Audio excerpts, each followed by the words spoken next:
ทัวร์นาเมนต์นี้มีความหลากหลายของเด็กมากที่สุด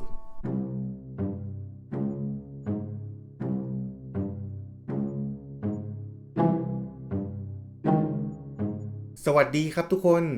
ยินดีต้อนรับสู่ช่อง V Victory นะครับตอนนี้อยู่ช่วง Victory New วันนี้ผมพาเพื่อนๆทุกคนนะครับมาดูทัวร์นาเมนต์ของ UCD Pocket Weekly ครั้งที่33ชิงเงินรางวัลทั้งหมด$400สหรัฐนะครับมีผู้แข่งขันนะครับมากถึง714ท่านเลยนะครับท่านผู้ชม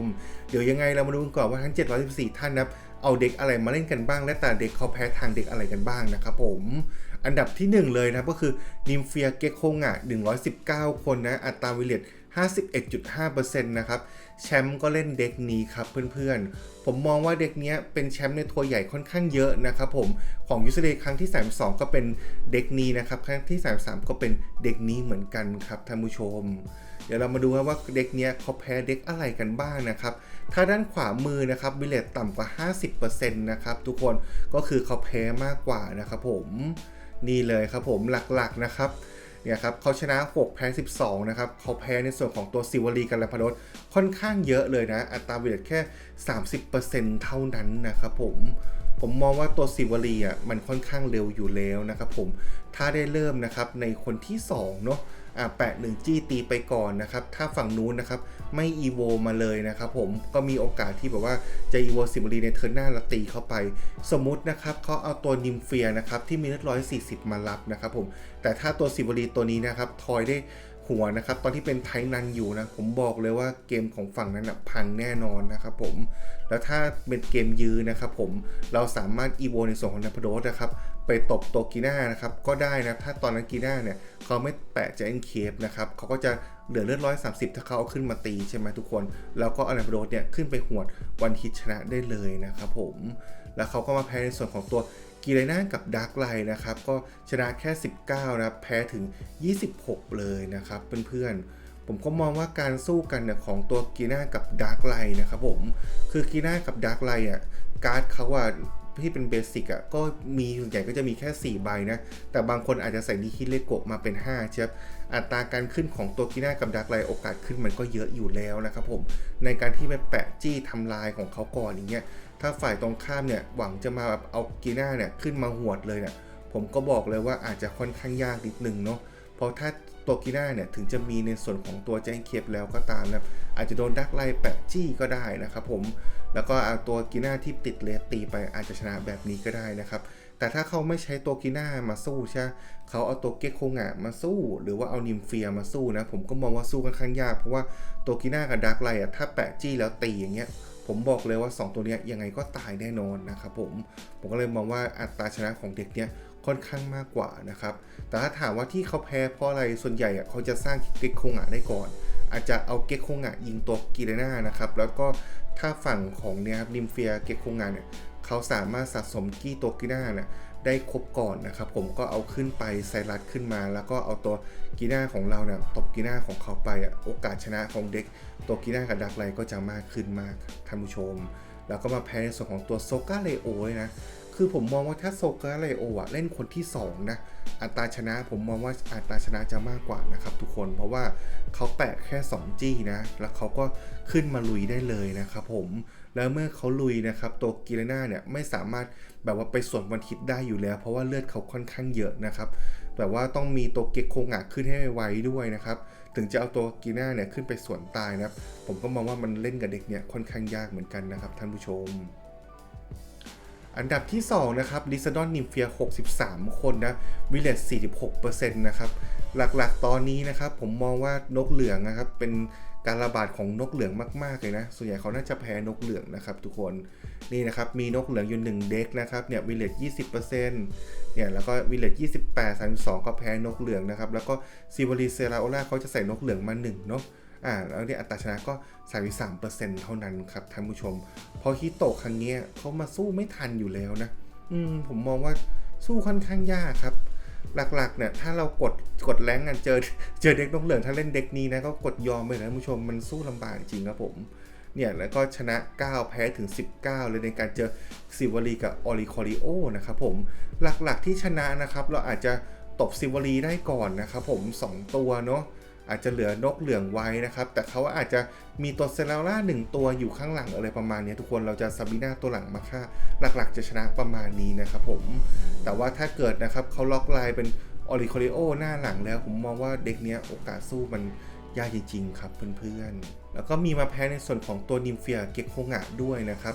ชนะ24แพ้ถึง30เลยนะครับผมมองว่าที่จริง2เด็กนี้มันค่อนข้างจะสูสีกันนะท่านผู้ชมแต่ว่าถ้าเกิดเอาอย่างนี้เลยถ้าคุณสร้างลิซาดอนได้เร็วคุณชนะแต่ถ้าคุณสร้างได้ช้าคุณโดนเขาคอนโทรลแพ้แน่นอนครับผมครับอันดับที่3นะครับบูสเตอร์กับรีเฟียให้3คนวิลเลต 50% นะครับผมเดี๋ยวเรามาดูว่าเขาแพ้อะไรนะครับเพื่อนๆนี่เลยนะครับโอ้โหแพ้นกเหลืองเลยครับคือที่จริงถ้าเด็กเนี้ยมันก็เล่นหลักๆก็จะเป็นตัว EX อยู่แล้วนะอาจจะเป็นนิมเฟีย EX บูสเตอร์ EX แต่จะใส่นิมเฟียธรรมดานะมาใบดึงนะครับท่านผู้ชมและต้องใช้นะครับการแปะจี้นะครับผมถึง3เทิร์นนะครับจึงจะสามารถให้รีเฟียตัวนั้นนะครับสามารถตีนกเหลืองได้นะครับทุกคน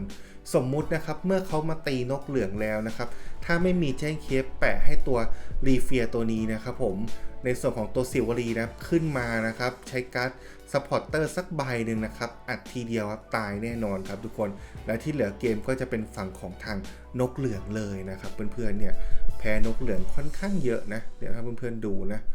เนี่ยถ้าตัวซิวารีกับเซล่าก็เนี่ยชนะ0แพ้6เกโคงะกับตัวออริคอริโอเนาะก็นี่เลยนะครับผมชนะ4แพ้6นะครับผมแล้วก็มีมาแพ้ในส่วนของตัวซิวารีแลมพาโดด้วยนะครับผมแลมพาโดมันตีค่อนข้างแรงนะบางทีถ้าเกิดไม่มีตัว EV Back นะครับหรือว่าแจ้งเคปนะคอยฮิลให้กับบูสเตอร์นะครับลดเลือดเหลือ130เมื่อไหร่นะแลมพาโดขึ้นไปหวดได้เมื่อนั้นเลยนะครับมันก็ทำให้เกมต้องช้าลงนะแล้วก็สู้ค่อนข้างยากนิดนึงครับเพื่อนๆอันดับที่4นะซิวารีกับออริคอริโอ52คนวิลเลต 52.8% นะครับเด็กอะไรที่มาล้มนกเหลืองได้ครับทุกคนเราไปดูกันเลยนะครับผมมองว่าช่วงนี้มันระบาดหนักจริงๆครับจะเป็นในส่วนของนิมเฟียกับตัวแมกนีโซนนะก็ถูกต้องเนาะแมกนีโซนตี110นะครับนกเหลืองตายอยู่แล้วนะการโดนสวนของซิวารีจะตายก็ค่อนข้างยากนะครับเพื่อนๆมีการเล่นโจทย์ของนิมเฟียผมก็มองว่าตอบโจทย์มากๆนะครับแล้วก็ในการเจอของตัวนี้ครับกาเบียสนะครับแล้วก็นิมเฟียนะครับทุกคนที่จริงผมมองว่ากาเบียสกับนิมเฟียในการสู้นกเหลืองมันก็ผมมองว่า50-50ด้วยซ้ำนะแต่เนี่ยเขาชนะ2นะครับแล้วแพ้ถึง7เลยนะครับทุกคนถ้าเขาเจอซิวารีใช่ไหมครับกาเบียสแปะครบ3จี้ตีไปซิวารีตาย 100% เลยนะครับผมแต่ว่าถ้าเกิดเจอนกเหลืองขึ้นมาก็เอาตัวเนี่ยนะครับฟุคามารุตีไปก่อนเลยครับทุกคนฟุคามารุอัดไป20ใช่ไหมครับผมแล้วก็แพ้ธาตุอีก20กลายเป็น40ดาเมจประมาณนี้นะครับทุกคนถ้าเขานับยังไม่สามารถเอาตัวซิลลีขึ้นมาได้เด็กเนี้ยก็จะตีแบบนี้กับนกเหลืองไปก่อนเลยนะท่านผู้ชมเพราะว่าถ้าเกิดสุดท้ายอีโวเป็นในส่วนของกาเบียสแล้วนะครับผมตัวกาเบียสเนี่ยไม่สามารถตีนกเหลืองได้เลยนะใช้ท่า1นะครับ1จี้นะครับยิง50ทั้งสนามก็ไม่สามารถอัดได้นะส่วนใหญ่จะฆ่าโดยใช้ฟุคามารุเป็นหลักนะครับเพื่อนๆส่วนเด็กอื่นๆผมก็มองว่ามันค่อนข้างใกล้เคียงนะแล้วก็ในส่วนของตัวเนี่ยกัตลอดกับนิฮิเลโกะนะครับผมนิฮิเลโกะนะครับไปวันฮิตนะครับในส่วนของตัวนกเหลืองไม่ตายนะท่านผู้ชมคือแต่ว่าถ้าเกิดสมมุติว่าเราตีไปก่อน30ใช่ไหมครับแล้วก็ถ้ามีนิฮิเลโกะตัวหลังด้วยก็จะโดนลดอีก30เพราะฉะนั้นจะเหลือเลือด10นะครับเพื่อนๆต้องหวังให้นกเหลืองตีมาก่อนแล้วติดตัวพอยซันบาร์เนาะแล้วค่อยเอานิฮิเลโกะไปตีส่วนใหญ่จะเป็นแบบนี้นะครับผมแต่ว่าถ้าฝ่ายตรงข้ามนะครับเขารู้ว่าเราจะเล่นแบบนี้นะครับเขาก็ไม่จำเป็นต้องตีมาเนาะเขาก็แปะจี้ซิวารีเรียกตัวอะไรให้ครบแล้วค่อยขึ้นไปลุยทีเดียวก็ได้นะครับผมอันดับที่5นะครับกิเลน่ากับดาร์กไลท์46คนนะครับวิลเลต 48% เลยนะครับผมมาดูเพื่อนที่เขาแพ้หลักๆเนาะผมมองว่าเขาแพ้ค่อนข้างน้อยนะเขาแพ้ในส่วนของลิซาดอนนะครับคือผมมองว่ามันค่อนข้างใกล้เคียงถ้าลิซาดอนขึ้นเร็วลิซาดอนชนะอยู่แล้วถ้าขึ้นช้าโดนคอนโทรลได้อยู่แล้วครับทุกคนเพราะเดี๋ยวนี้เขายิ่งเล่นกับนิฮิเลโกะใช่ไหมปล่อยพอยซันบาร์แบบเงี้ยอัตราที่ลิซาดอนจะไปสู้ผมมองว่าค่อนข้างยากนิดนึงครับเพื่อนๆครับแล้วก็ในส่วนของเด็กอื่นๆเนาะก็ผมก็มองว่ามันใกล้เคียงกันนะแบบว่า ชนะแค่แบบว่า3 ตา 2 ตามันก็ไม่ได้เยอะอะไรมากมายนะครับทุกคนแล้วก็อันดับที่6นะครับจะเป็นในส่วนของกัตลอดกับตัวนิฮิเลโกะนะครับเพื่อนๆกัตลอดนิฮิเลโกะมาดูกันโอ้โหแพ้เยอะมากเลยครับชนะ7แพ้20นะครับแพ้ในส่วนของนิมเฟียกับเกคโคงะครับทุกคนวิลเลจแค่ 25.9% นะครับผมมองว่าโดนคอนโทรลนะครับเพื่อนๆหรือว่าถ้าจะเอานิฮิเลโกะขึ้นมาก่อนเนี่ยถ้าเขามีจี้พลังจิตก็อาจจะแปะนิมเฟียขึ้นไปลุยก่อนก็ได้นะอาจจะเล่นแบบนี้ก็ได้นะครับทุกคนหรือว่าอาจจะเอาตัวหนึ่งรับนะครับผมรับไปก่อนเนาะแล้วก็แปะจี้ให้ตัวกีน่าให้ครบนะครับแล้วก็ค่อยเอาตัวอื่นขึ้นไปลุยแบบนี้ก็ได้เหมือนกันนะครับทุกคนโอ้มีมาแพ้ในส่วนของเด็กสเลอร์พับกับอัลคิมี่ด้วยนะครับผมแล้วก็มาแพ้ในส่วนของตัวบัตโวกับตัวฟิโลโมซาเนาะผมมองว่าบัตโวกับฟิโลโมซาเนี่ยเขาได้เปรียบอยู่แล้วนะครับเพราะว่าเขาเป็นโปเกมอนพืชเนาะแล้วก็เด็กเนี่ยเขาแพ้พืชไงทุกคนแล้วก็มีการตอดหลังนะครับอาจจะเอาฟิโลโมซาตอดไปก่อนตัวข้างหลังใช่ปะแล้วค่อยสลัดมาข้างง่ายๆก็ได้นะครับเพื่อนๆครับแล้วก็อันดับที่7นะครับกาเบียสนิมเฟีย24 คนวิลเลจ 45% นะครับเดี๋ยวเราไปดูกันเลยว่าเขาแพ้เด็กอะไรเป็นหลักนะครับผมครับอันนี้เขาชนะ6แพ้ถึง17แพ้เด็กคอนโทรลครับทุกคนคอนโทรลตัวกีนาน่านะคือบางทีเนี่ยถ้าเขาสามารถยิง50ให้แก่ตัวกีน่าได้ก่อนผมมองว่าเป็นอะไรที่ดีมากๆนะครับทุกคนแต่ว่าถ้าไม่สามารถยิงได้ขึ้นมาช้าตัวกีน่าขึ้นไปก่อนเนี่ยผมก็มองว่าสู้ค่อนข้างยากแล้วนะพอโตกิน่าตีถึง130เลยนะค่อนข้างแรงนะครับถ้าจะฮิวสวนขึ้นมานะครับผมก็มีเลือดแค่100เองนะครับโดนเก็กโคงะยิงโดนนิมเฟียตบอะไรเนี่ยมันก็สู้ค่อนข้างลำบากแล้วครับเพื่อนๆแต่ถ้าถามว่าถ้าการ์ดในฝั่งของตัวกิน่า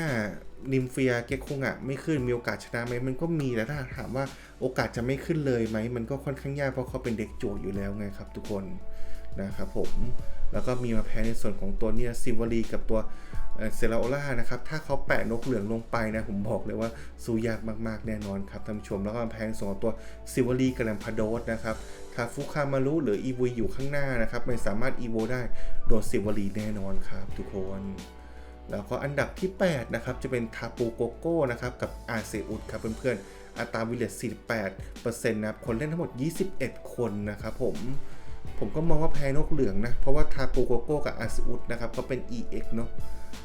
เขามีมาแพ้ในส่วนของตัวนี้นิมเฟียเกคโคงะครับก็โดนสายคอนโทรลนะครับเพื่อนๆแล้วก็มีมาแพ้ในส่วนของตัวกีน่ากับดาร์กไลน์นะครับแล้วก็นกเหลืองก็แพ้ด้วยครับทุกคนในส่วนของตัวกีน่ากับดาร์กไลน์นะครับก็โดนแปะจี้คอนโทรลนะครับผมเมื่อครบแล้วนะครับผมก็อาจจะเอาตัวดาร์กไลน์ไปลุยก่อนก็ได้นะครับหรือว่าอาจจะเอาแบบว่าเอาตัวกีน่าไปลุยอาจจะแปะในส่วนของเจนเคปไว้อะไรแบบนี้นะครับเมื่อเขาเอานกเหลืองมาแล้วก็แปะจี้ดาร์กไลน์ไปแล้วก็เอาตัวนิฮิริโกะตีแบบนี้ก็ได้นะครับทุกคนอันนี้นะครับก็จะเป็นสรุปนะครับของเว็บไซต์ ptcgpocket.gg นะครับผม UCDA Weekly ครั้งที่33คนเล่นทั้งหมด714คนเขาก็เอามาทำเป็นรูปภาพให้ดูนะครับผมว่ามีคนนับเอาเด็กอะไรมาเล่นกันบ้างนะครับเนี่ยแถมมีเด็กอื่นๆอีกตั้ง172เด็กเลยนะครับผมก็เลยมองว่าเมตารอบนี้มันค่อนข้างหลากหลายมากๆเลยนะทุกคนมันก็เป็นอะไรที่สนุกนะครับผมและนี่ครับในการเข้ารอบ64คนนะครับคือปกติการเข้ารอบ64คนส่วนใหญ่จะเหลือแค่มา10เด็กนะทุกคนแต่เนี่ยดูทีทุกคนมันเหลือเด็กแบบเยอะมากๆเลยนะครับแล้วก็เป็นเด็กที่แบบว่าเข้ามาแบบติดแค่111ก็เยอะเหมือนกันนะครับทุกคน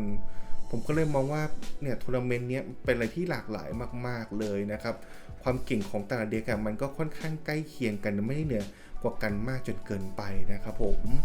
อันดับที่1เลยนะครับที่เข้ารอบ4คนนะครับเขาเล่นเด็กนิมเฟียเกโคงะครับผมเขาเล่นทั้งหมด119คนผ่านเข้ารอบ64 20คนนะครับคิดเป็นอัตรา 16.8% นะครับอันดับที่2ซิวารีออริคอริโอครับมีคนเล่นหมด52คนนะผ่านเข้ารอบ64 11คนนะอัตราเข้ารอบนะ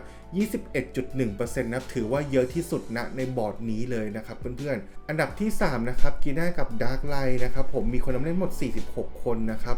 ผ่านเข้ารอบ64ทั้งหมดนะครับ6คนนะครับอัตราชนะทั้งหมด 13% นะครับเพื่อนๆอันดับที่4ลิซดอนนิมเฟียนะครับมีคนเล่นทั้งหมด63คนนะครับผ่านเข้ารอบ64 5คนนะครับอัตราผ่านเข้ารอบ64นะครับ 7.9% นะครับผม แล้วก็อันดับที่5นะครับบูเตอร์กับรีเฟียครับเพื่อนๆมีคนนำเล่น53คนนะครับผ่านเข้ารอบ4ทั้งหมด5คนนะครับคิดเป็นทั้งหมด 9.4% นะครับผมและอันดับที่6นะครับซิวลีแลมพาโดสครับทุกคนมีคนนำเล่น20คนนะครับผ่านเข้ารอบ64นะ4คนนะครับอัตราผ่านเข้ารอบ64 20% เลยนะครับเป็นรองแค่ในส่วนของซิวลีกับตัวออริคอริโอเท่านั้นนะครับผมเด็กนี้ยังเก่งเหมือนเดิมนะครับเพื่อนๆแล้วก็อันดับที่7นะครับผมจะเป็นกัตลอดกับนิฮิเลโกะครับคนนำเล่นหมด24คนนะครับผ่านเข้ารอบ64 3คนนะครับอัตราชนะ 12.5% นะครับผมและอันดับที่8ของเราจะเป็นบัตโวอาจจะเป็นบัตโวกับฟิโลโมซาบัตโวกับเซติล่าหรือใส่ตัวคาทาน่ามาด้วยก็ได้นะครับผมคนนำเล่นทั้งหมด32คนนะครับอัตราผ่านเข้ารอบ42คนนะครับคิดเป็น 6.25% นะครับผมณตอนนี้นะครับเพื่อนๆจะเห็นว่าซิวลีกับออริคอริโอกับซิวลีกับมาโดสนะครับอัตราผ่านเข้ารอบ14นะครับเยอะที่สุดเลยนะครับผมและณตอนนี้นะในแรงค์นะครับเราก็เจอซิวลีกับออริคอริโอเนี่ยค่อนข้างเยอะมากกว่าซิวลีกับแลมพาโดสนะครับทุกคนเพราะว่าแลมพาโดสเรามีโอกาสที่จะมือบิดใช่ปะจั่วไม่ได้เพราะว่าเขาเป็นแบบโปเกมอนที่แบบว่าต้องใช้แบบทั้งฟอสซิลนะครับผมแล้วก็ต้องใช้เลแคนดี้ในการอีโวเป็นแลมพาโดสเนาะเพราะเขาเป็นมีถึง3ร่างละกันนะครับทุกคนมันก็เลยทำให้แบบว่าอัตราการเล่นเนี่ยมันก็เล่นยากนิดนึงนะแต่ถ้าเขานะครับเล่นเป็นซิวลีกับออริคอริโอไปเลยนะผมมองว่ามันเล่นง่ายกว่าเพราะว่าเป็นออริคอริโอเนี่ยเป็นโปเกมอนเบสิกแล้วก็เซราร่าก็เป็นเบสิกด้วยนะครับผมแล้วเมื่อใช้แต่โปเกมอนเบสิกใช่ไหมครับเขาก็จะเหลือการ์ดอื่นๆไปใส่พวกการ์ดซัพพอร์เตอร์หรือว่าโปเกมอนทูหรือว่าไอเทมเพื่อช่วยให้เด็กเนี้ยเก่งมากยิ่งขึ้นก็ได้นะครับผมก็เลยมองว่านะช่วงนี้เราเจอแต่เด็กเนี่ยในแรงมากๆเลยนะมันเป็นการระบาดของนกเหลืองจริงๆครับทุกคนเรามาดูเส้นทางของผู้ชนะเลยนะครับทุกคนผมอาจจะให้เพื่อนๆดูหน้านี้นะครับผมเพราะว่าผมได้จดออกมาหมดแล้วนะครับเพื่อนๆผู้ชนะนะครับเขาชื่อคุณพีพินนะครับเขาเล่นเด็กนิมเฟียเกโคงะครับทุกคนในรอบ64คนนะครับเขาเจอเด็กซิวลีกับออริคอริโอชนะมา 2-1 ครับผมในรอบ32คนนะเขาชนะเด็กลิซาดอนกับนิมเฟียมาได้ 2-1 ครับในรอบ16คนเขาชนะเด็กบัตโวกับฟิโลโมซามาได้ 2-1 ครับในรอบ8คนเขาชนะเด็กโซกาเลโอชูติกมาได้ 2-1 ครับผมในรอบ4คนนะครับเขาชนะเด็กกิน่ากับดาร์กไลท์ครับมาได้ 2-1 ครับผมและในรอบชิงนะครับเขาเอาชนะเด็กซิวลีกับออริคอริโอมาได้ 2-0 ครับทุกคนผมบอกเลยว่าคนนี้เล่นแบบฟูลซีรีส์เลยนะเนี่ยเล่นชนะ 2-1 มาตั้งแต่รอบ64จนถึงรอบ4คนพอรอบชิงมาชนะ 2-0 นะครับเพื่อนๆอันนี้เป็นหน้าตาอันดับที่1ถึง8เลยนะครับทุกคนอันดับที่1นะครับกับอันดับที่5นะครับเขาเล่นเด็กนิมเฟียเกโคงะครับทุกคนอันดับที่2กับอันดับที่7นะครับเขาเล่นเด็กซิวลีกับออริคอริโออันดับที่3เล่นเด็กกิเรนากับดาร์กไลท์อันดับที่4เล่นเกโคงะกับออริคอริโออันดับที่5นะครับเล่นเด็กบูเตอร์กับรีเฟียและอันดับที่8เล่นเด็กโซกาเลโอกับชิโนติกครับเพื่อนๆนี่อันดับที่9ก็เป็นลิซาดอนกับนิมเฟียนะครับทุกคนเดี๋ยวยังไงนะครับเราไปดูลิสต์เด็กอันดับที่1ถึง8กันเลยนะครับเพื่อนๆไปครับอันดับที่8นะครับเขาเล่นเด็กโซกาเลโอกับชูติกครับทุกคนเขาได้ใส่นะครับคอสมอกมา2นะครับส่วนตัวคอสมอนร่าง2เขาไม่ใส่เลยนะครับเพื่อนๆแล้วเขาก็ใส่โซกาเลโอร่าง3มา2ใบนะครับทุกคนใส่โมเรลูนะครับเป็นแบบโปเกมอนพืชนะครับแปะจี้อะไรได้ตีไป10นะครับใส่มา2นะครับเชียวติก2ครับทุกคนแล้วก็ติดสกาโมรี่มา1ใบนะครับผมในส่วนของสกาโมรี่หลักๆที่ผมมองว่าที่เขาเอาติดเอาไว้เนี่ยผมว่าน่าจะเอามาอัดในส่วนของตัวนกเหลืองเป็นหลักนะครับเพื่อนๆเพราะว่าตัวนกเหลืองเขามีเลือดอยู่ที่70ใช่ไหมสกาโมรี่ตีไปนะครับตีไปก็50ใช่ไหมทุกคนเขาจะเหลือเลือด20นะครับถ้าเขาสวนมาสกาโมรี่เราก็ไม่ตายเหลือเลือด10ครับเพื่อนๆเพราะว่าสกาโมรี่มีแพ้ธาตุด้วยนะแพ้ธาตุไฟฟ้า20ครับผมเขาได้ใส่นะครับโปเกบอลเซิร์ฟไปอีก2นะครับแรแคนดี้อีโวจากร่าง1ไปร่าง3 2 Vessel Research จวด2นะครับผมแล้วก็นี่ครับแอปเปิลนะครับอีก1ใบนะครับผมตัว Leftover นะครับผมก็มองว่าใบนี้คือผมอยากจะบอกว่ามันเป็นสามัญของเด็กนี้นะเพราะว่าการที่ใส่ใบนี้ไปมันรับมือลิซดอนก็ได้นะครับทุกคน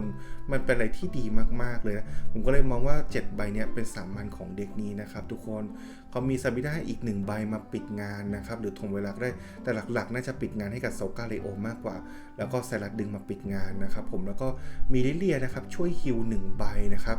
ก็บางทีนะถ้าโดนลิซาดอนตีมาใช่ไหมครับถ้าเรามีใบนี้เนาะก็จะเหลือเลือดนะครับอยู่10ใช่ไหมทุกคนพอเหลือเลือดอยู่10ตาหน้านะครับถ้าเราตีไปเราก็จะตายด้วยใช่ไหมเราอาจใช้ลิเลียนในการฮิลนะครับโซกาเลโอไปนะครับผมแล้วก็จากนั้นค่อยตีไปก็ได้นะครับทุกคนแล้วก็มีล็อกกี้ให้เม็ดอีก1ใบนะครับก็มี2ใบเนี้ยเผื่อให้สกาโมรี่เล่นง่ายๆนะครับถ้าอาจจะแปะสกาโมรี่ไปปุ๊บตีไปอย่างเงี้ยนกเหลืองโดนไป50ถ้านกเหลืองจะมาตีต่อใช่ไหมครับก็อาจจะโดนตัวล็อกกี้ให้เม็ดตายได้ใช่ไหมครับทุกคนเขาอาจต้องเล่นใบอื่นแทนอะไรอย่างนี้นะครับเพื่อนๆผมก็มองว่าเล่นแบบนี้ก็ดีเหมือนกันนะแต่ส่วนตัวผมอาจจะชอบเลสเนาะแต่เขาอาจจะคิดว่าถ้ามีเลสแต่ไม่มีจังหวะตีให้เขาตายมันก็ไร้ประโยชน์เพราะฉะนั้นน่ะใส่ซาบิน่ากับไซรัสมาดีมากกว่าอาจจะคิดแบบนี้ก็ได้นะครับเพื่อนๆอันดับที่7ครับเขาเล่นเด็กซิวลีกับออริคอริโอครับทุกคนอันดับที่7นะครับกับอันดับที่2นะครับลินเด็กจะคล้ายๆกันแตกต่างแค่ใบเดียวอาจจะขอพูดทีเดียวนะครับเพื่อนๆเขาได้ใส่ไทนันมา2ซิวลี2เซราโอล่า2ออริคอริโอ2ครับทุกคนหลักๆผมก็มองว่าเอาไทนันยืนตัวหน้าก็ได้นะเพื่อนๆแล้วเอาตัวเซราโอล่าไว้ข้างหลังใช่ไหมครับถ้าสมมตินะครับเราเล่นคนแรกเมื่อไหร่นะครับทุกคนแล้วก็ลงตัวไทนันไปก่อนเซราโอล่าไว้หลังใช่ไหมครับแล้วเมื่อในเทิร์นที่2ของเราเข้ามาใช่ไหมตัวเซราโอล่าของเราเนี่ยมันจะได้รับการเพิ่มจี้จากเทิร์นที่แล้วอยู่1จี้นะครับตาม ability ของเขาเนาะแล้วก็แปะอีก1จี้ให้กับตัวซิวลีใช่ที่อยู่ข้างหน้าใช้ดอนดึงจี้จากตัวซาร่าครับขึ้นมาให้ซิวลีสามารถตีไป100ได้เลยนะครับทุกคนผมมองว่าแบบนี้เป็นเกมเร็วมากๆนะครับไม่ว่าฝั่งตรงข้ามนะครับจะใช้อีวุยนะครับธรรมดาหรือ EVX ยังไงก็ตายครับทุกคนเราก็ชนะด้วยเกมนำแบบนี้ก็ได้นะครับผมเขาได้ใส่โปรบอลเซิร์ฟเบสิก2นะครับการ์ดิออน2นะครับผมเปอร์เซอร์รีเสิร์ชจวด2นะครับ6ใบนี้เป็นสามัญของเด็กนี้เลยนะครับตัวดอนผมได้พูดไปแล้วเนาะมันสามารถมาคอมโบแบบนี้ได้นะครับแต่ว่าถ้าเกิดสมมตินะครับเราเล่นคนที่2นะครับก็ไม่จำเป็นต้องใช้ดอนนะก็สามารถแปะ2จี้ให้ซิวลีเข้าไปลุยได้แล้วนะครับตัวดอนอาจจะเก็บไว้ใช้ในช่วงหลังก็ได้ครับทุกคนแล้วเขาก็มี g โอนี่มา2หลักๆในการเจอมิลเลอร์เด็กนะครับหรือว่าเด็กที่เล่นซิวลีกับอะไรก็ตามนะครับถ้าเราติดตัว g โอนี่ไปเมื่อไหร่นะผมบอกเลยว่ามันดีมากๆนะเพื่อนๆเพราะว่าในการเจอมิลเลอร์เด็กเนี้ยเราก็ตีไปกลายเป็น110ซิวลีฝั่งตรงข้ามก็ตายนะครับผมหรือว่าณตอนนั้นนะเราไม่มีไทนันนะครับไม่มีออริคอโรมีแค่ตัวเซเลล่าใช่ปะเราก็เพิ่มจี้ไปแล้ว1ใช่ไหมครับพอเทิร์นหน้าปุ๊บเราแปะเพิ่มอีก1จี้ติดเจลนี่ตีไปถ้าตัวด้านหน้าของเขาเป็นฮิตโตคังเงะมีเลือด60นะครับหรือว่าอีวุยเป็นอีวุยตีจั่วเลือด60ยังไงตัวหน้าของเขาก็ตายแล้วครับเพื่อนๆแถมมีเซรัสนะครับดึงมาฆ่าง่ายๆนะครับผมแล้วก็มีมาตัดไม้ตัดมือ1ใบซาบิน่าโทลาหรือว่าเอามาฆ่าก็ได้ครับทุกคนผมก็เลยมองว่าเด็กเนี้ยเป็นเด็กที่เก่งมากๆเลยนะครับผมอาจจะแบบว่าชะลอเกมนะช่วงแรกในการแปะนกเหลืองถ้าได้ตัวอื่นขึ้นพร้อมแล้วก็ไปลุยแต่ว่าถ้าเขา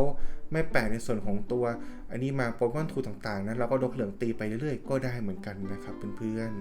ๆอันดับที่2นะครับเขาได้เอาตัวเซราร่าออก1ใบนะครับแล้วก็แปะในส่วนของตัว Giant Cave มานะครับผมถ้าถามว่ามันได้ไหมมันก็ได้นะเพราะว่าบางทีเนี่ยการที่เราใส่เจนเคไปมันตอบโจทย์หลายอย่างเนี่ยถ้าเราติดให้ตัวเซราโอล่านะครับซิวลีนะก็ต้องมีในส่วนของจิโอนี่นะครับถึงจะมาตีตายใช่ไหมครับทุกคนถ้าเราขยายไม่ให้พีกับนกเหลืองนะครับฝ่ายตรงข้ามก็จะคำนวณผิดพลาดแล้วครับแล้วเมื่อเราแปะให้กับตัวซิวลีเองนะครับผมการที่จะเจอมิลเลอร์เด็กแปะจิโอนี่มาเราก็ไม่ต้องกังวลเพราะว่าเราขยายเจนเคไปแล้ว20ครับเพื่อนๆผมก็เลยมองว่าเด็กเนี่ยเป็นเด็กที่เก่งมากๆเลยนะครับทุกคนอันดับที่6นะครับเด็กรีเฟียกับบูเตอร์ครับทุกคนเขาได้ใส่อีวุยธรรมดาเป็นอีวุย81จี้ตีไปโจกัส1ใบมา2อีวุย EX 2นะครับใส่รีเฟีย EX มา2นะครับเพื่อมาอยู่ด้านหน้าเลยครับทุกคนเพื่อแบบว่าเขาเพิ่มจี้ได้ง่ายๆนะผมมองว่ารีเฟีย EX ขึ้นด้านหน้าดีที่สุดครับผมแล้วก็ใช้นะครับบูเตอร์ EX นะครับผม2แล้วก็มีนิมเฟีย EX อยู่1ใบนะครับมาเพื่อโจกัสอย่างเดียวเลยครับทุกคนเพราะว่าเด็กเนี้ยเล่นแต่ไอจีไฟเท่านั้นเลยนะครับแล้วเขาก็ได้ใส่ตัวรีเฟียนะครับธรรมดามา1ใบครับทุกคนอันนี้นะครับเขาจะเป็นรีเฟียที่มีเลือด90แปะ2จี้ตีไป90นะครับเมื่อตีไปแล้วนะครับเทิร์นถัดไปไม่สามารถตีได้แต่ว่าเขาแอตแทกแรงถึง90สามารถล้มนกเหลืองได้สบายๆเลยครับทุกคนอันนี้ผมมีเรื่องจะสารภาพนะครับก็คือคลิปนะครับคือคลิปผมจะมีคลิปหนึ่งเล่นเป็นเด็ก 3G เนี่ยทุกคนบูสเตอร์รีเฟียแล้วก็นิมเฟียนะผมดูผิดตอนแรกผมมาคิดว่า เขาใช้รีเฟียแบบว่าแปะ1จี้นะครับเป็นจี้อะไรก็ได้ตีไป10ดาเมจแต่ถ้ามีจี้พืชกี่จี้จะบวกพลังเพิ่มขึ้นตามจนจี้พืชจี้ละ20นะครับผมก็คิดว่าเขาจะใช้เวลาในการปั๊มตัวนั้นน่ะข้างหลัง3 เทิร์นใช่ป่ะแล้วค่อยเอาขึ้นไปลุยผมคิดแบบนี้นะแต่ที่จริงนะมันไม่ได้เป็นแบบนั้นนะครับทุกคนคือเขาต้องใช้ตัวเนี้ยถูกต้องเลยนะคือเอาตัวนี้ขึ้นไปตีนกเหลือง90ถ้าฝั่งตรงข้ามล้มไม่ได้ก็รีทิศ1ถอยมาเอาตัวอื่นขึ้นไปเล่นแทนนะครับผมเมื่อเขาเอานกเหลืองมาอีกครั้งก็เอาตัวนี้ขึ้นไปลุยมันต้องเป็นแบบนี้ครับเพื่อนอันนี้ผมก็ต้องขออภัยจริงนะครับผมไม่ได้ตั้งใจนะผมอัดคลิปแล้วก็อัปโหลดไปเรียบร้อยแล้วนะเพิ่งมาเห็นทุกคนนี่ผมขอโทษจริงๆนะครับเพื่อนๆก็ไปใส่ใบนี้แทนนะครับเพื่อนๆขออภัยครับผมครับแล้วเขาได้ใส่นะเป็นบอลเสิร์ฟไปอีก2 Monster Research จวด2นะครับ EV Back อีก2นะครับ6ใบนี้เป็นสามัญของเด็กนี้เลยนะเขาเลือกใส่มา1ใบมาตัดไม้ตัดมือฝ่ายตรงข้ามก็ถือว่าตอบโจทย์เนาะเมเจนเคป1ใบขยายไม่ให้พีหลักๆน่าจะขยายให้กับตัวนี่เลยครับบูสเตอร์นะเวลาเราเจอลิซดอนใช่ปะเราก็ขยายเป็น170ไปสู้เขาลิซดอนตีมาไม่ตายเราใช้ EV Back สวนไปเลยนะแล้วก็ตีลิซดอนไปอันนี้จะดีที่สุดครับเพื่อนๆแล้วก็มีเลส1ใบนะครับมาปิดดาเมจนะครับผมก็ถือว่าตอบโจทย์ถ้าใช้เลสคู่กับ EV Back ทั้ง2ใบนะบวกอีก40ตัวนี่เลยครับบูสเตอร์นะครับดาเมจเป็น170เลยนะครับเป็นหลายตัวตายนะครับทุกคนแล้วก็มีซาบิน่า1ใบมาปิดงานหลักๆน่าจะให้บูสเตอร์มากกว่าเพราะว่ารีเฟียร์แอตแทก70นะครับโอกาสจะปิดเกมมันก็ยากเหมือนกันนะครับทุกคนเด็กนี้ผมได้ลองไปเล่นในแรงนะผมมองว่าเด็กนี้เก่งมากๆเลยนะครับผมถ้าใครเล่นให้ชำนาญนะแบบคำนวณจี้ดีว่าเมื่อรีทีสจี้ไฟตกไปในสุสานเล่นแบบนี้ได้ดึงจี้ขึ้นมาได้เอาแบบนี้ได้อะไรเงี้ยมันจะทำให้เด็กเนี้ยอัตราชนะเยอะจริงๆครับทุกคนแต่ตอนนี้ผมเล่นช่วงแรกผมเล่นไม่ค่อยคล่องผมก็แพ้เพราะการลืมดูจี้ในสุสานบ้างหรือว่า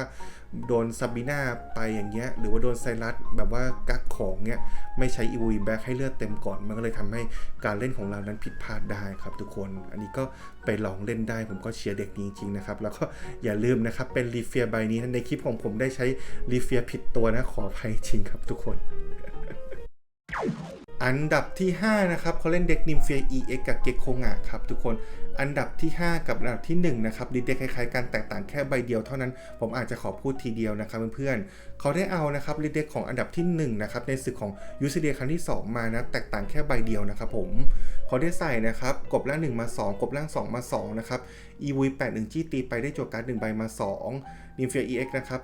มา2เพื่อจั่วการ์ดนะครับแล้วก็มีโตกิน่ามา1ใบด้วยครับทุกคนเขาได้ใส่บอลเสิร์ฟเบสิก2และแคนดี้2นะครับบอลเสิร์ฟรีเสิร์ชจั่ว2นะครับ6ใบนี้เป็นสามัญของเด็กนี้นะครับเขาได้ใส่ตัวไซรัสมาถึง2นะครับเอาเก็กโคงะยิงนะครับแล้วก็ไซรัสนะตัว EX ตัวหลักของเขา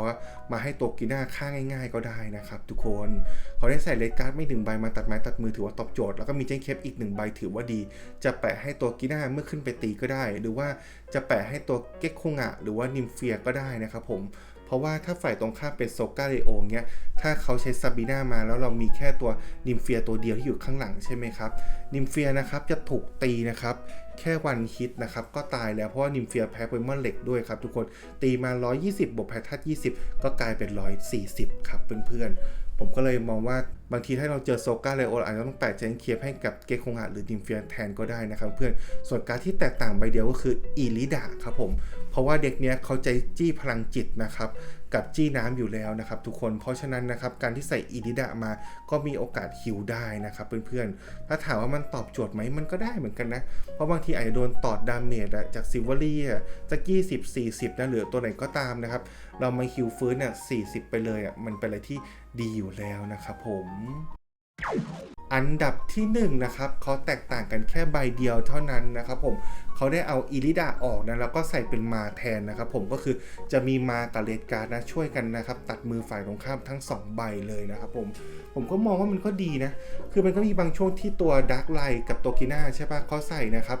ตัวมา2เลดการ์ดมา1หรือไม่ก็มา1เลดการ์ดถึง2เลยนะเพื่อนผมก็เลยมองว่าการที่เขาเล่นแบบเนี้ยมันก็ตอบโจทย์เหมือนกันนะคือเราตัดมือไม่ให้ฝ่ายตรงข้ามเล่นเลยส่วนเราก็จั่วสบายๆเลยครับมาคอนโทรลเขา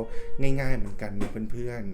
ๆอันดับที่4นะครับเด็กเก็กโคงะกับออริคอริโอครับทุกคน เขาได้ใส่กบร่าง1มา2กบร่าง3มา2นะครับออริคอริโอ2นะครับอีวูตีไปจั่วการ์ด1ใบมา1นะครับแล้วก็นิมเฟีย EX 1ครับทุกคนถ้าอีวูตัวนี้ไม่ขึ้นแต่นิมเฟีย EX เนี่ยบอกเลยว่าเหงามากเลยนะครับ แล้วก็มีตัวกิน่าอีก1ใบด้วยครับผมหลักๆผมมองว่าเด็กเนี่ยเป็นสายคอนโทรลเขาใช้ตัวออริคอริโอในการถ่วงเวลาครับเพื่อนๆเด็กนี้หลักๆผมมองว่าน่าจะใช้เป็นจี้น้ำกับจี้ไฟฟ้านะไม่น่าจะใช้จี้พลังจิตนะทุกคนครับเขาได้ใส่นะโปรยบอลเสิร์ฟไป2 b o เซอร์รีเสิร์ชจั่ว2นะครับผมแล้วก็มีในส่วนของแรคแคนดี้อีก2นะครับผมมอง6ใบนี้เป็นสามัญของเด็กนี้เลยนะครับ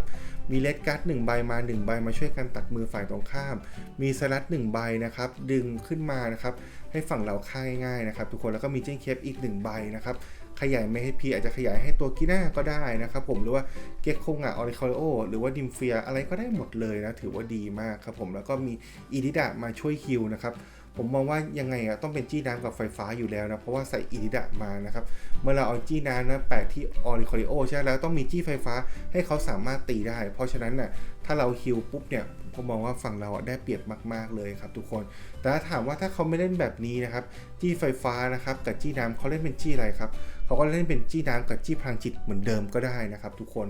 เพราะว่าในการที่เขาเล่นแบบนี้เขาเอาแค่ตัวออริคอริโอมายืนไม่ให้ฝ่ายตรงข้ามตีมาเฉยๆแค่นั้นเองครับทุกคนเมื่อเราพร้อมแล้วนะครับเราก็แค่ถอยตัวออริคอริโอมาแค่นั้นเองครับเพื่อนๆไม่ได้มีอะไรเลยนะครับผม